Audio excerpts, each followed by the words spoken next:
اعوذ بالله من الشیطان الرجیم بسم الله الرحمن الرحیم. مرګرو السلام علیکم.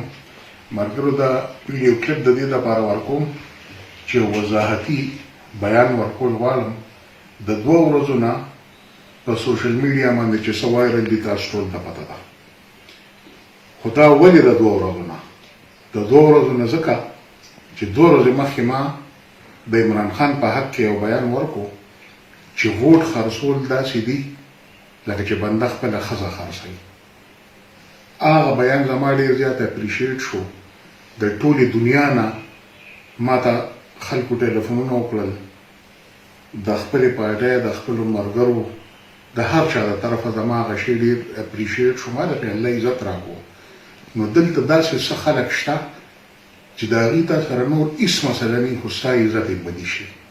نو په هغې کې سر فهرست چې دی نو دا دی شکور خان. دا خبرې شروع کړې شکور خان د ګروپ نه، په خپله نه کوي خو په یو بلې کوي، او قمقه لبد هغې لیډینګ واخیست.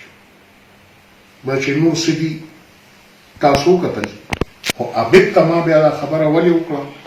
ځکه مې وکړه چې 2.5 کاله دی ما برداشت کړو چې اوس دې خبرو کې راننوتلو. ما ورته هغه یوه خبره وکړه او د هغې نه پس اوس زه غلی ناست یم.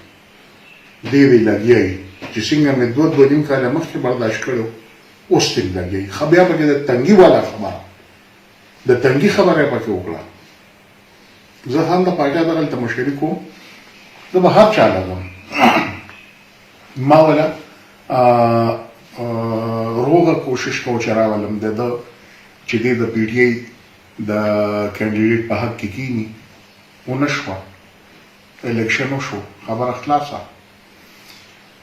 خو چې دا کوم آډیو ټیپ د زما شیر کړی دی نو دې باندې وګورئ چې دا یو زین او دا بل عبد دی.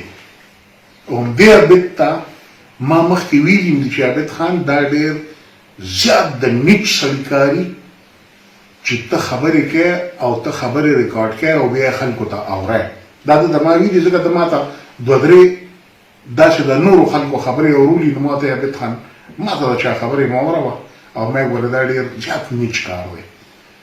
نو زه دونه بېوقوف نه یم چې ما به ده سره په عام موبایل باندې دا خبرې کولې. ورغلي به مې وو، راغوښتې به مې وو، په واټساپ ته مې ورته کړی. خو ما غوښتل او زه پې پوه یم چې دې دا خبرې به داسې وخت راځي چې دا به دې روباسي. نو دا ما په ډېر پروګرام کړي دي په څه چې د تنګي چې کوم کسان دي هغوی په ده پی راپرېښي. کله وله کرکټ ګراونډ له پیسې ورکوي، کله وله څه، کله وله هسې خرچې. په تنګي کې الیکشن کې هم دی پی ټي آی نه هغلته ناست و. د هغې نه پس په هم د ما ته ټلیفونونه چې ما درته نه وایي چې دی به ووټ ډېر رالي، ما درته نه وایي چې ډېر بالي، ما به درته نه وایي چې ډېر بالي.